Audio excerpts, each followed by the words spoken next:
Hello, friends. My name is Robert Angle, but you can call me Bob. And this is my new YouTube channel and possibly corresponding podcast. Now, I'm not a stranger to YouTube.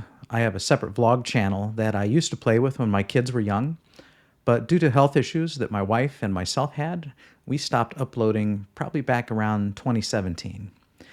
And I've always wanted to get back into this, but trying to be a daily vlogger was difficult because you have to be an entertainer of sorts.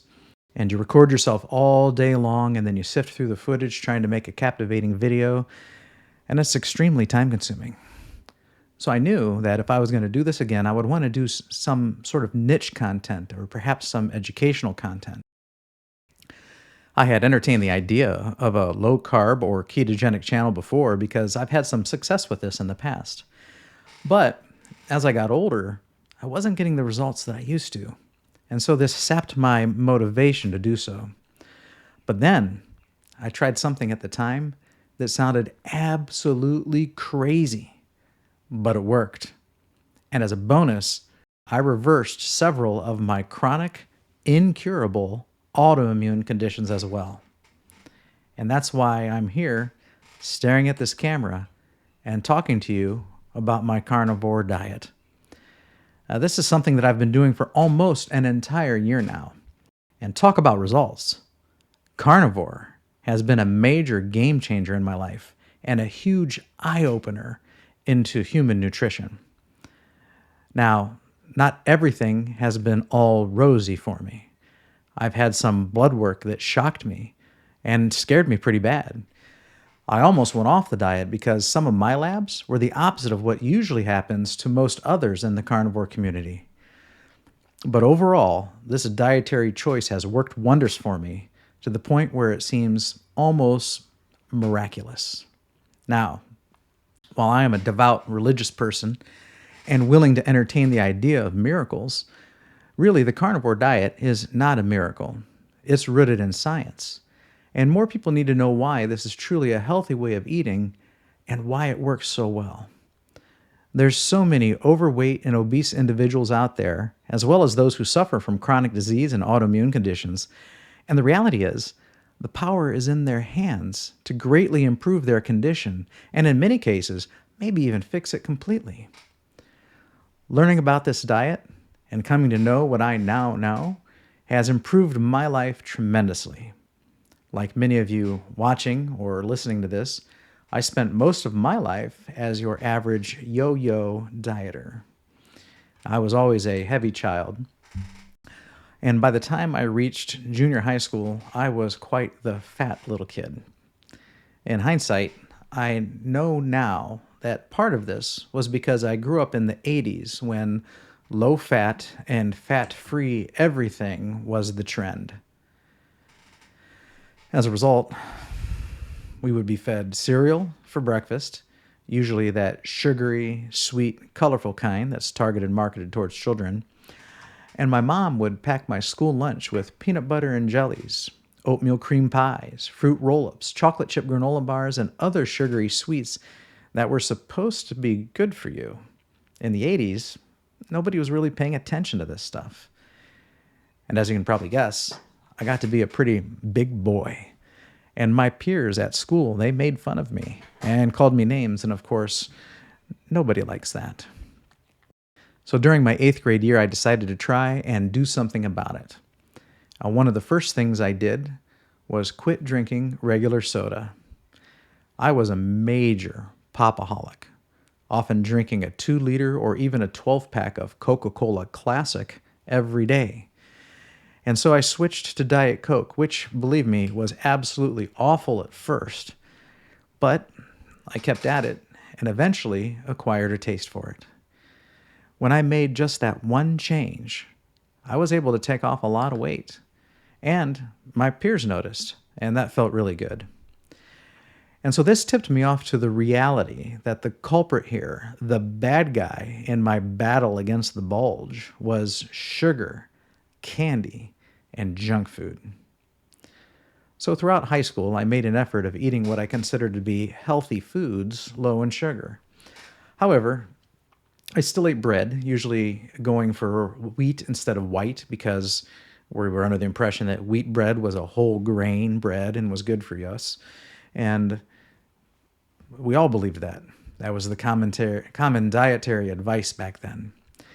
I continue to avoid as much as possible sugar, but of course I was a kid, so I'd give in and every now and then. But by the time I reached my senior year, I was actually pretty fit and pretty lean, and I weighed about 165. I'm 175 now, and I'm so 10 pounds away from my high school weight thanks to this diet. It's absolutely been great. But after graduation, I started working and living on my own. And I blindly slipped into situations and habits that ended up putting the pounds back on. For example, when many kids get out of high school and enter their first jobs, they're usually in the restaurant industry, particularly restaurants like Taco Bell and Burger King. And then I also delivered pizza for several years. And so guess what I was eating all the time when I worked at places like that? Well, I was eating all this fast food, and I was eating pizzas like every day. And when you're living on your own and having to deal with bills and expenses, ramen noodles seems like a bargain at only 10 cents per package. And so guess what? I started to put on weight just like I did when I was a child and when I was eating sugar. Now, during this same time, I also turned 21, and so now I could drink alcohol. And I started going out several nights a week, drinking and partying. And so what else do you do when you go out and you drink? Well, you order bar food, or you keep sticking your hand in that complimentary pretzel or Chex Mix bowl. And then afterwards, you go out with a crowd of friends and you hit up a restaurant that was open after the bars closed, such as a Denny's at 3 in the morning. And I'd get a Grand Slam breakfast, which back then was like $1.99, and you got a couple eggs, but then you got these 2 giant pancakes, and you could pour lots of syrup on them. And I didn't realize it at the time. But even though I thought I was avoiding sugar in general, I was still getting all this sugar. Pretzels, crackers, chips, bread, noodles, they're not technically sugar, but there really isn't much of a difference. It all turns into sugar in your body, something that I didn't know back then. So, by the time I was around 22 to 23 years old, I was very obese again and setting new records. I had gotten up into the 230s, and to put that in perspective, I am 5 foot 8 inches tall. Well, for this and other reasons, I struggled with depression. I was not happy, and I was pretty desperate for solutions. And so I would entertain some ideas like maybe I should become a vegan. Well, I talked to my neighbor about this. He lived right next door to me. And he gave me a book to read called New Diet Revolution by Dr. Atkins. And I believe this book was published around 1996. So anyway, I read Dr. Atkins' book from cover to cover, and everything I read within its pages made perfect sense to me. And I applied what Dr. Atkins was teaching. I started eating a low-carbohydrate diet, avoiding not just the refined sugar, but also avoiding fruits, as well as breads and pastas. And I learned how to make these substitute foods like cauliflower pizza crust or pancakes made with flax or soy or almond flour. And I actually had a lot of fun doing that. Coming up with these foods was entertaining, and you had to be creative, and I liked that.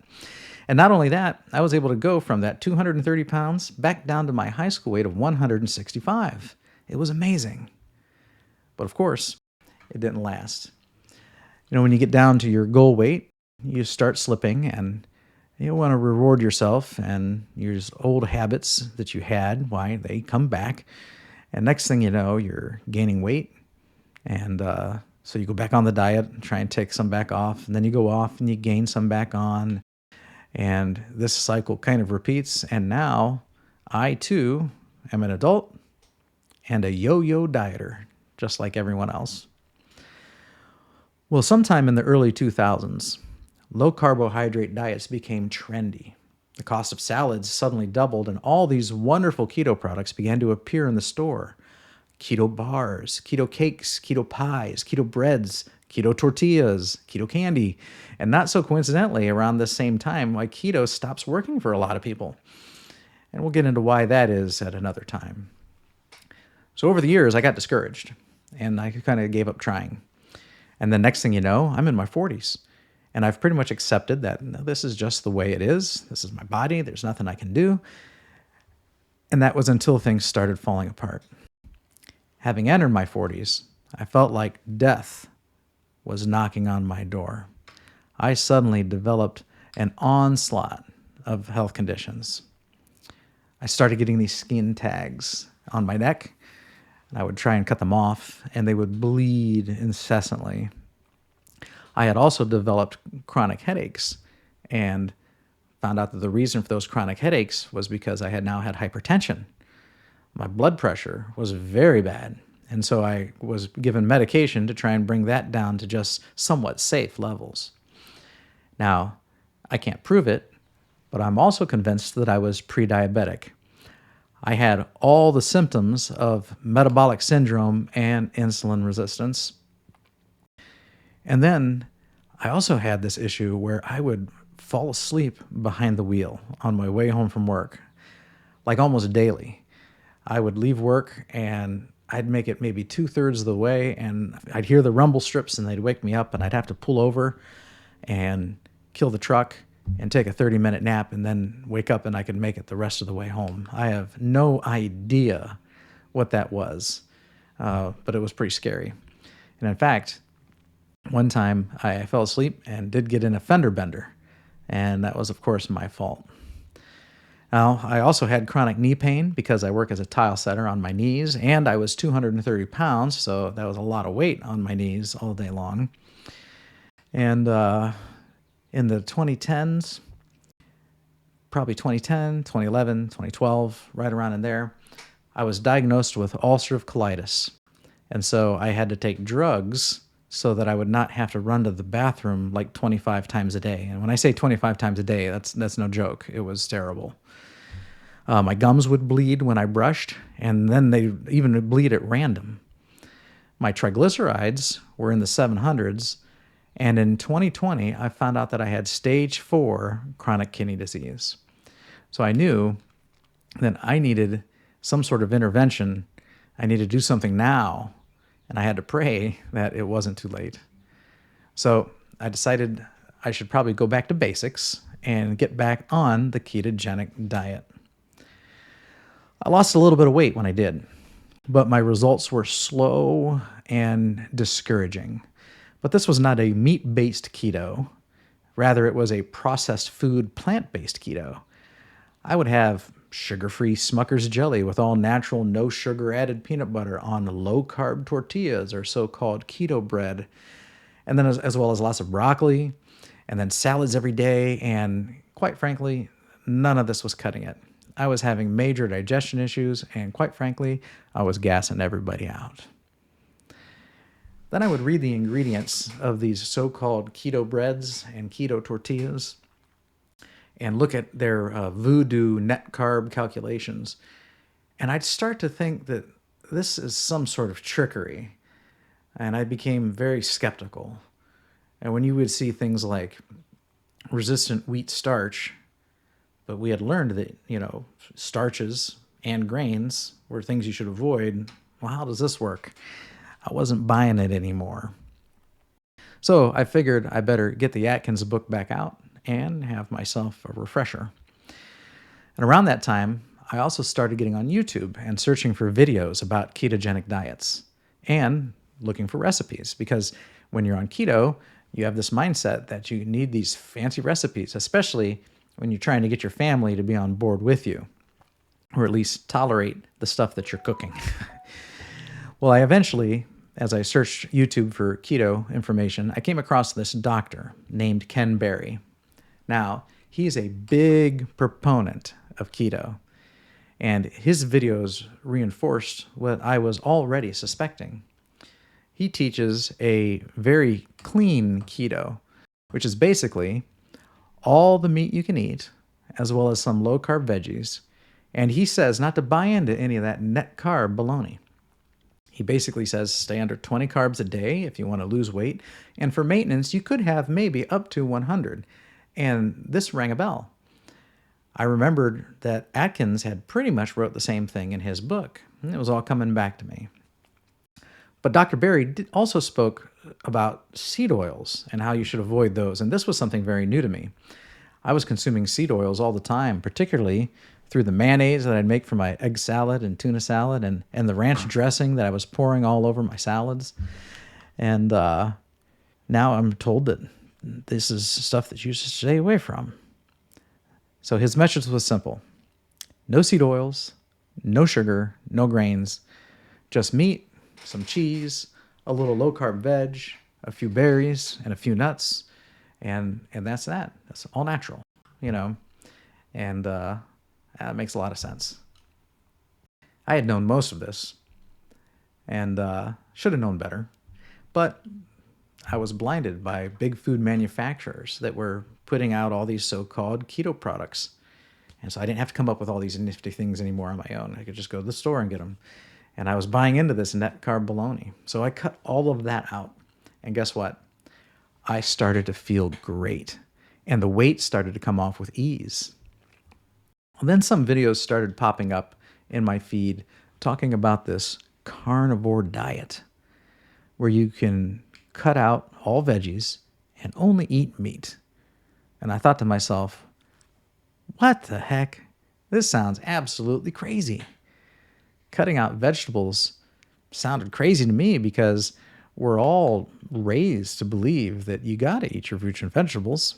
They're so good for us. I was forced to eat my vegetables as a child to the point where I thought they were required for survival. I wasn't allowed to get down from the table until they were gone. Dr. Atkins advocated vegetables. I come from a religious family, and so in my mind, fruits and vegetables are something that were given as food for mankind since the very beginning, and I do still strongly believe that. So I'm like, I don't know about this carnivore diet, but at the same time, I'm kind of enticed to try it. I mean, Dr. Berry hadn't come across as some wacko up to this point.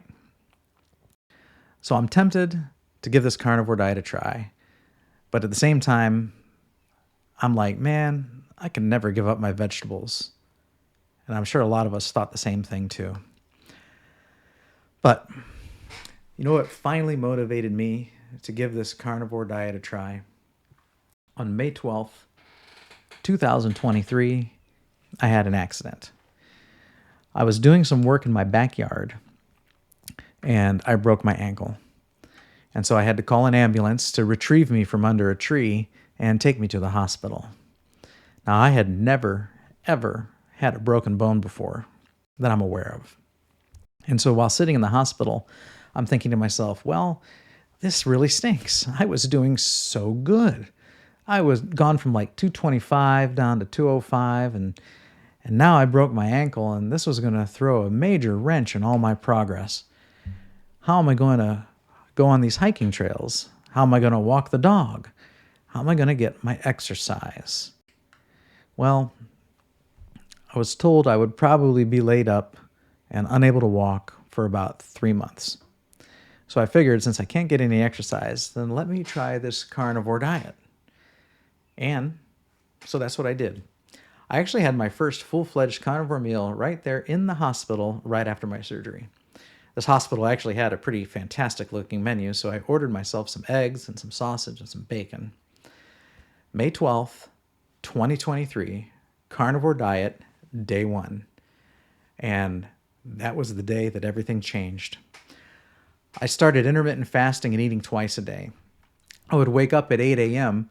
and keep fasting till noon, and then I would have a big breakfast or lunch or brunch, whatever you want to call it. And it might be an omelet stuffed with, breakfast meats, or maybe it would just be eggs. I'd have maybe 8 to 10 eggs and fill up on that. And then I wouldn't eat again until 7 p.m. after my wife came home from work, and I would cook a big fat steak for dinner. And that's what I would do every day. And so over the next 6 weeks, I actually dropped another 10 pounds. And all I did was sit in my recliner and eat meat. I had a follow-up appointment with my bone doctor at the 6-week mark post-surgery, and even he expressed surprise at how fast I had recovered. He said I could start putting weight on my ankle and get used to walking again, and said I would likely use the crutches to assist me for the next month. Well, I was able to walk without crutches within just a few days, and I stopped using them completely in about a week. Now, as traumatic and life-interrupting as a broken ankle and subsequent surgery and recovery can be, this time period was my light bulb moment. During this time, when I was laid up with my broken ankle and eating a carnivore diet, my blood pressure came down. My ulcerative colitis vanished. My gums stopped bleeding, and my skin tags stopped trying to grow back. I had been clean keto, Dr. Berry style, since April 1st and carnivore since May 12th, and now by the end of June, I'm a believer. I'm convinced, and now I am 100% on board. I vowed never to eat grains and refined sugars ever again. And I continued the carnivore diet religiously, faithfully, for a full 90 days until about the middle of August. So what happened in the middle of August? Well, here's what happened. And I don't see anything wrong with this, nor am I ashamed to say this publicly. But I've got these 3 apple trees in my backyard, and they start yielding fruit in the middle of August. Now, one of them tastes absolutely terrible, and the other one has no taste at all, but the third one, closest to the house, is absolutely delicious. Now, I don't do anything to care for these trees, and the apples, they're the tiny little things, not like the gigantic genetically modified apples that you see in the produce section of the store. But anyway, I would come home from work, and I would pluck 1 or 2 while I let the dog out. And I continued like this for probably really only 10 days. So, like I said, I'm okay with this. While I'm mostly carnivore 97% of the time, I'm not averse to the occasional fruit or vegetable, depending on the vegetable or on what part of the vegetable. And in this August, when this August rolls around, I'll do this again. And we're talking again, 1 or 2 a day for about a week or so until the apples rot or the deer come and actually hork them all to themselves. So I've learned that most of our carnivore YouTube doctors, they do the same thing themselves. So now, besides that, besides the apple incident, I've been carnivore-centric in my way of eating. And I've continued to do even more 30 and 60-day challenges of strict carnivore. And I've even done 30 days of lion diet all as well. Sometimes I have to go lion diet to address some of my unusual blood issues, and this fixes them. But we'll get into what those issues are and why it fixes them at another time. But overall, I've benefited immensely from the carnivore diet. Now, I told you that I used to have severe hypertension, and we're talking 165 over 100 or worse. And so I was prescribed medications that would get that down to just barely under 140 over 90. But thanks to my carnivore diet, my blood pressure is down to 115 over 75 on the average. Now, I still take my medications, but I don't necessarily take it for blood pressure, even those blood pressure meds. But the same medication is also prescribed for chronic kidney disease, which I have. And so the kidney doctor wants me to keep taking that one. However, if my blood pressure continues to drop, I will definitely lower the dose and maybe even get off it altogether, which would be nice. I said I believe I was pre-diabetic, or at least had severe insulin resistance and metabolic syndrome. I checked all the boxes before, but now I don't check any of the boxes anymore. And the last time I had my blood drawn and had my A1C read, it was down to 5.1. And so I'm absolutely thrilled with these improvements as well. Now, I no longer struggle to stay awake while driving or falling asleep at the wheel. This problem that I had on a daily basis, and I even got into an auto accident as a result of it, That problem's gone. I have no issues with fatigue or falling asleep. I used to get skin tags around my neck, and I thought they were ugly and wasn't willing to put up with them. So I'd try and cut them off, and they would bleed. But now, they don't even grow anymore. And the little ones that were just budding, just starting out, they've completely gone away. And lastly, I no longer suffer from brain fog, and I have more energy than I've probably had since my 20s. I feel like $1,000,000 today compared to where I was just 1 year ago with my sad state of health. Now, my blood work is another story for another time. While much of it has improved in several key areas, some of it has had readings that scared me and made me think twice about my carnivore diet. I even spoke face-to-face with a few of the popular carnivore doctors, such as Dr. Barry and Dr. Robert Kiltz, on social media, and even they weren't able to really answer why I was getting alarming results. And therefore, I did have to start doing my own research, reading the studies, and I eventually figured out for myself what my problem was. And this is one of my primary motivations for starting this channel, because I can't be the only one who has tried the carnivore diet and got unexpected results that scared them and made them want to quit. I almost quit, but quitting would not have been the answer. With all the benefits to my health and well-being that I've got from my carnivore-centric diet, I can tell you with confidence that I will never quit this way of eating. Like I said, I'm sold. I'm a believer now. And so today I'm a huge advocate of a carnivore diet, whether that's a meat-based ketogenic diet, a carnivore-centric all-natural diet, or even a strict carnivore or strict lion diet. If it can do these miraculous things for me, then it can do it for you and anybody else as well. This is truly the proper way humans were meant to eat. An all-natural, protein and fat-based diet that is essentially devoid of anything that mankind and big food corporations have created. I've come to learn that all their ultra-processed junk is really the source of our health issues today, and more people need to learn this too. And I'll talk to people all the time who struggle with weight loss and who struggle with their health, and they're looking for solutions and want answers that actually work. And I'm firmly convinced that this particular way of eating can go a long way in resolving most, if not all, of a person's issues, depending on what those issues may be, of course. And that's my story. So, please subscribe to this channel if you're watching, or follow this podcast if you're listening. There's more content on the way. I'm going to share the science. I'm going to talk about my bizarre lab results. We have some interviews on the way with others who have also had success in improving their health, reversing disease, and losing the weight. Maybe you would like to be interviewed also. I do look forward to hearing from you. You can also find me and many others in the Keto Carnivore community over at carnivore-talk.com. Thank you for taking the time to listen, and I'll see you soon.